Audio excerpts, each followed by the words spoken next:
Fast, focused, and fearless. Here's everything you need to know this rush hour of January 15, Wednesday. I'm Riza Diaz.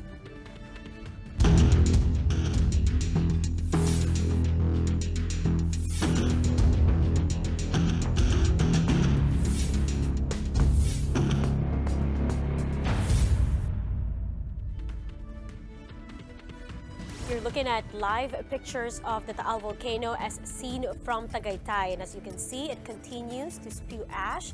But while ashfall is no longer present in some parts of Luzon, including Metro Manila, the government advises the public to stay alert. In fact, Phivolcs says the worst is yet to come. The discovery of a new fissure may indicate a more violent eruption.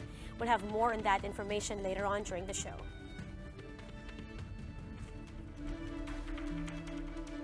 Fewer classes have declared class suspensions today due to the eruption of the Taal volcano. Classes in all levels remain suspended in the entire province of Batangas, Cavite, and Laguna, while only preschool students have no classes today in Muntinlupa. Security officials in Batangas aren't taking changes in any or as they implement stricter protocols following Taal's eruption. Romel Lopez has this report. Despite Taal volcano's eruption, the police still had to plead visitors who refused to evacuate. Others even wanted to go fishing. Oh, mamimingwit. At itong hilig, mamingwit. Hindi, kadaling bumili. Checkpoints were set up in Agoncillo and San Nicolas to further discourage any visitors. Hindi kasi ang advice kasi dito sa buong San Nicolas, forced evacuation. Walang pababalik. Kaya lang may mga matitigas ang ulo. Kaya yung tropa namin, tuloy yung ikot, at least mapalis yung mga tao. Kasi baka biglang pumutok na naman, ay iniiwasan natin may madisgrasya. San Nicolas residents were able to spot fissures stretching to about a kilometer, some stretching through roads and houses. Isa po iyan sa mga naobserbahan namin na nagkaroon po dito ng pagbitak po ng mga lupa na maaaring tinatawag po nila na may fault lines po diyan. Kinabukasan binalikan namin ng umaga, ganyan na po ang nadatnan namin. Diretso po hanggang likod. The large cracks prompted authorities to implement a lockdown. Kung maaari ay huwag pumasok at delikado pa ho tayo. Hindi ho natin masabi kasi ang nakakatakot din ay yung mga tremors na nararamdaman ng ating mga kababayan. The Public Works Department has begun its clearing operations on the main roads, but this they say will take a great deal of effort. Romel Lopez, we are One News. After saying he will eat the ash and pee on the volcano, President Duterte led government's relief assistance in Batangas. And now he is also seeking to speed up the release of calamity funds. Justin Punsalang has the details. After giving a comical response following the eruption of Taal volcano, President Duterte pushed through with his schedule to visit evacuees in Batangas. Duterte led the awarding of assistance to families affected by the natural calamity. Over 1,000 families were given relief assistance, which includes a 3,000 peso cash aid, canned food, 6 kilos of rice, and instant coffee. The Agriculture Department also gave a check worth 30 million pesos to the local government of Batangas, over 7 million pesos in livelihood assistance to farmers, and 3.5 million pesos for fishermen. Alam mo, Kristiyanos tayo, pero naniniwala tayo niyang mga may-ari ng Taal, may-ari ng Makiling, yung mga ganon. So, magpunta kayo doon balang araw, magdala naman kayo ng pan. I-offer ninyo at dasal. He also urged residents to heed the constant reminders of Phivolcs and local government of Batangas not to return within the danger zone. Before this, Duterte had a meeting with some of the cabinet members, Batangas officials, and the police. There, he commended the quick efforts of everyone to respond to the imminent danger of Taal's eruption. Duterte also told Batangas Governor Hermilando Mandanas to communicate with him directly or with the cabinet members for any of their needs. He also sought the immediate release of Calamity Fund, saying he will prepare an executive order next cabinet meeting to shorten the release process. I'm a very impatient man, maybe defect in the character. But the universal complaint dito sa gobyerno natin is the grid, the long winding road of what you can get, but yung papel. Can you abbreviate the protocols? Yung paano padalian mo. I'll just give a director about 2 to 3 days.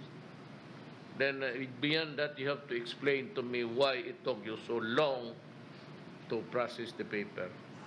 For News 5, Justine Punsalang, we are One News. Vice President Leni Robredo also made visits of her own to affected residents. Robredo donated food packs and face masks to at least 3 towns in Batangas under her office Angat Buhay program. Now, after being briefed on the situation by military officials in Lipa City, Robredo visited evacuees staying at the municipal covered court in Santa Teresita. She also visited evacuation centers in San Jose and the PUP campus in Santo Tomas. While commending evacuation efforts, Robredo noted the concerns of residents staying in relief centers. Ang problema ibang bagay gaya ng banyo, yung toiletries, yung higaan, yun yung mga kailangan as of now.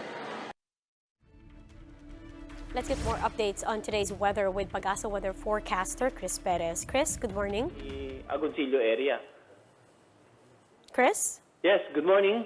Good morning, Chris. And so far, we are still monitoring the weather over the Batangas area, and because of the ongoing volcanic activity, we are expecting that the area will still experience cloudy skies and some scattered rain showers and thunderstorms. Now, the prevailing wind over the area is coming from the northeast, meaning to say that it's going towards the southwest. So we're expecting some of the volcanic ashes coming up from the volcano to move towards the southwestern portion of Batangas, possibly over the Lemery, Agoncillo area for today. And we'll continue to provide updates regarding the prevailing wind so that our kababayan will have an update or idea whether to which direction is the volcanic ash expected to go for the next 24 hours. Meanwhile, we are monitoring a low-pressure area east of Mindanao.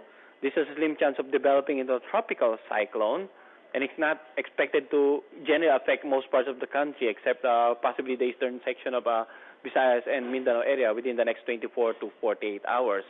Over here in Metro Manila, we are expecting partly cloudy skies, some isolated rain showers or thunderstorms, mostly in the afternoon or evening. And that's the latest from the Pag-asa Weather Forecasting Center. I'm Chris Perez reporting for One News. Chris, just a quick question. We are getting reports that there are isolated thunderstorms around the vicinity of the Taal volcano. Now, does this mean that the volcanic lightning should also be expected? Well, we're expecting volcanic lightning as like the first day that it has erupted, because as of now, the modification of the atmosphere is not that intense compared with during the first day of the eruption. We're expecting only some isolated rain showers, thunderstorms, and possibly some lightnings over that particular area, but not as intense as with the first day of the eruption of the volcano. Okay, thank you. We hope for better weather. Maraming salamat. That was Chris Perez reporting from Pag-asa. But the worst isn't over, folks. Phivolcs warns that explosive eruption of the Taal volcano is still possible despite the crater activity yesterday. Meanos Baños has this story. Covered in clouds of ash, it may not be visible, but Phivolcs assures Taal volcano is still acting up. Lava fountaining at the main crater continues, although at weaker intensities, resulting in less ashfall. But this does not mean less danger, stressed the agency. More so now that fissures or cracks were reported in the towns of Lemery, Agoncillo, Talisay, and San Nicolas in Batangas. These, said Phivolcs, indicate that a huge volume of magma could be expelled by the volcano anytime. Kapag meron po tayo na magma na tumutulak papunta po ng paakyat po ng bulkan, talagang nadideform niya na yung mas malaking area. Hindi lang yung Volcano Island. Ito po ay nangyari din noong 1911, no, na pagputok ng bulkan. Bago po nag-proceed o nag-progress sa climactic o yung explosive eruption. Borna said geologic history could repeat itself. She described how in 1911, a low level of activity was recorded at the main crater on January 27th. The day after, fissures were recorded in some areas near the volcano. On January 29, explosive eruptions were recorded, while the climactic explosion occurred on January 30, 1911. So, ang hinuhudyat ng malalakas na lindol at nung fissuring na nararanasan ngayon sa Batangas ay meron po tayong malaking volume ng magma na ini-intrude sa edifice at maaari po itong iputok bilang isang malakas na eruption. Apart from those within the 14-kilometer radius, Phivolcs reiterated the need to evacuate areas where the fissures were discovered.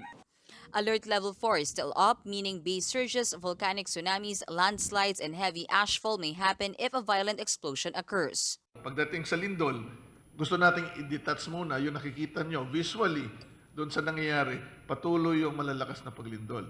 Yung patuloy, most likely yung pag-angat ng magma. At obviously naman, umaangat yung magma kasi niluluwa doon sa ibabaw. Some 300 tremors have been recorded since January 12, with intensities ranging from 1 to 5. Reporting for News 5, Mean Los Baños, we are One News. Phivolcs officials have been deployed across Batangas to measure the chemical content in the air, which will tell them the volcanic activity of the Taal volcano. Ria Fernandez with the story. Even as Taal's volcanic activity wanes down, the Philippine Institute of Volcanology and Seismology, or Phivolcs, continues its close monitoring for any seismic movements at the crater. To do this, they make use of this camera, the FlySpec. Using a laptop with the appropriate software, it helps determine the sulfur dioxide content in the air. Pag po may SO2 na po tayo dun sa atmosphere, parang less na po yung ilaw. So, na nakakapasok kumpara po sa meron. So, ayun po. In a way po, parang sinusukat niya po yung amount ng liwanag na nakakapasok sa kanya. Mas mataas po yung nasusukat nating sulfur dioxide. So, pwede po siya mag-signify ng pagtaas ng activity po ng bulkan. Another group of volcanologists went to Leni, Batangas to test samples of ash to determine its volume and how much more the volcano could release. Pretty much like what they did in Mayon, but with Taal last exploding in 1977, estimation will be a challenge. Yung Mayon po kasi effective yung ginagawa namin na sampling kasi na-estimate namin yung erupted volume. So meron kaming parang expected number of volume na pwede pa niyang ilabas. Dito kasi ibang scenario na itong pinag-uusapan natin for Taal. The team was supposed to proceed to their observatory in Talisay, but it's within a 14-kilometer radius from the volcano's crater, so they opted instead to assess the cracks spotted in Leni. Mahirap din po kasi sabihin kung nasang portion na tayo ng eruption. Pero definitely, wina-watch out natin yung signs such as fissuring. All data collected will be sent to the Phivolcs headquarters for analyses, which then becomes the basis of the volcano's alert status. For News 5, Ria Fernandez, we are One News. Now, here are the biggest stories from the dailies. Over 200 earthquakes have rocked Batangas since Monday when the Taal volcano began to spew lava. Phivolcs says that in some towns, fissures or cracks have already appeared on the ground, which releases toxic fumes. The agency warns that fissuring indicate the continuous ascent of magma, which could lead to a more violent eruption. That's why displaced residents are strongly advised not to return to their homes for now. Damage to agriculture by the Taal eruption in Calabarzon has reached more than $500 million pesos.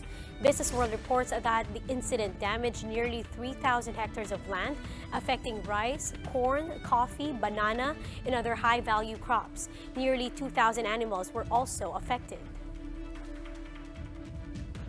And this from Filipino Star ngayon. Running out of N95 masks, the health department says Bras and diapers are perfect alternatives.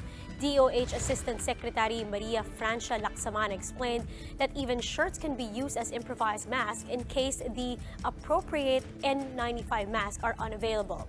Laksamana stressed that practicality and creativity are both welcome in this situation, as the Taal volcano continues its eruption, now a necessity for survival. Just make sure to dampen the cloth or diaper to avoid suffocation. Meanwhile, authorities are now considering to put a price cap on N95 masks after the Trade Department found some stores selling them at an unreasonable price. Jared De La Peña has this report. With the ashfall from Taal volcano's eruption, residents not just in southern Luzon but even Metro Manila wanted to cover up with masks. Some headed to Bambang in Santa Cruz, Manila, known for its streets lined with medical supply stores. But here too, face masks are out of stock, including the N95. That's why Wilbert, who came all the way from Taytay, Rizal, had to make do with masks now priced at 100 pesos each. This used to sell at 60 pesos a piece. Parang no choice kasi. Gaano po kahirap maghanap ngayon ng N95? Dadayo ka pa rito. Kasi sa ibang lugar kasi 200 pa nga eh. Wholesalers too claim they have no choice as middlemen now charge higher for their supplies. Kung kukunin namin yung direct sa supplier, mura. Kaya lang ang problema, walang stock ang supplier. So nagkukuha kami sa ibang ahente na kumukuha din. Kumbaga nakailang tawag doon? Increase na. Kaya tumataas ang price. But the Trade Department isn't buying this. They confronted those who failed to show delivery receipts. Actually, nag-deliver sa akin, walang resito. Ba't kayo pumapayag? Kasi po, kanina nakaw rin nila sa kumpanya. Hindi naman. Those receipts only confirm the agency's suspicions. Stores are taking advantage of the great need for N95 masks.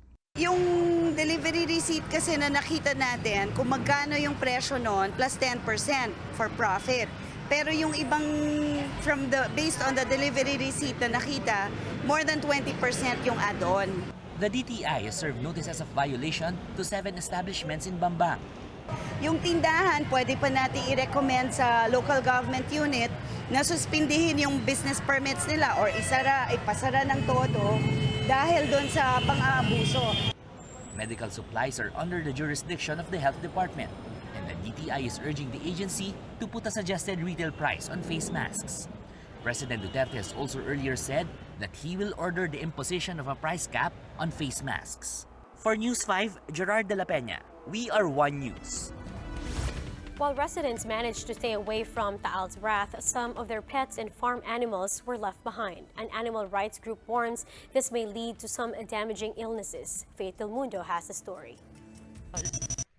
As residents fled their homes to escape Taal's eruption, some had to leave their pets and farm animals behind. These horses in Talisay, Batangas were all covered with volcanic ashes, while some were found lifeless. Their owners say their boats could not carry the horses. The Philippine Animal Welfare Society completely understands this, but says this could have been prevented if only animals were included in disaster preparedness plans.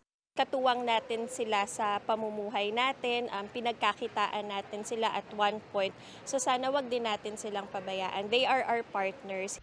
Some horses that survived the disaster were transferred to safer ground using available boats. But POS warned of possible respiratory illnesses and sulfur poisoning. Manghihina and eventually kung hindi mabibigyan ng pangunang lunas at medical attention, veterinary medical attention, maaari silang talagang mamatay. Maaaring meron na silang respiratory problem dahil epekto ng paghinga nila. Hindi naman po siya makakahawak? Hindi po. Videos gathered by POS show how some owners tried to rescue their pets. One made an improvised motorcycle carriage for her dogs. POS animals also give abandoned animals food and water. Pwede nating hugasan yung mga mata nila, ilong, bibig, kasi since naiwan sila, baka uminom sila ng water na may ashfall na, so pwede silang malason. So bigyan po natin sila ng malinis na tubig. But Yap added that it's still best to seek immediate medical attention for the animals. Those who want to help us in rescuing abandoned animals due to Taal's unrest can donate food, water, and pet bowls. which may be dropped in PAW's animal shelter or be delivered through partner motorcycle services. Cash donations may also be deposited to PAW's official bank account. Reporting for News 5, Faith Del Mundo, we are One News. Veteran journalist and pioneer of Bloomberg TV Philippines, Twink Macaraig, has passed away yesterday morning after her long battle with cancer. We pay tribute to Twink, who is sorely missed and will long be remembered. Cancer can be a blessing. In the sense of what? In the sense that it really gives you, it fills you with faith. It gives you something when you have nothing. I mean, you know, it gives you it gives you strength. It gives you peace.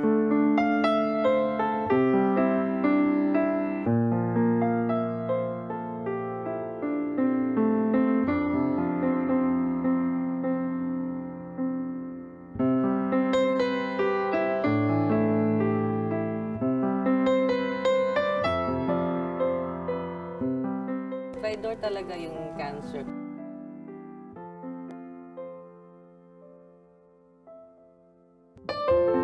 I mean, I just waste my time processing it when there's so much more things I can do. There's so many more things I can do.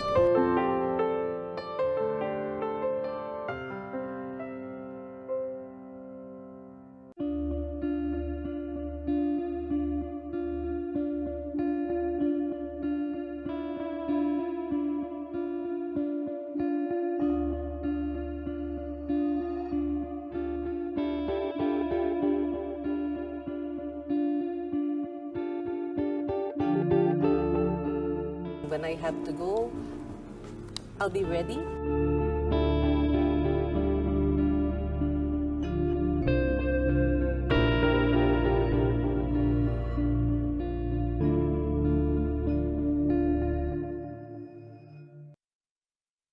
And that's how today is shaping up to be. Join us again next time for another round of Rush. I'm Riza Diaz. We are One News.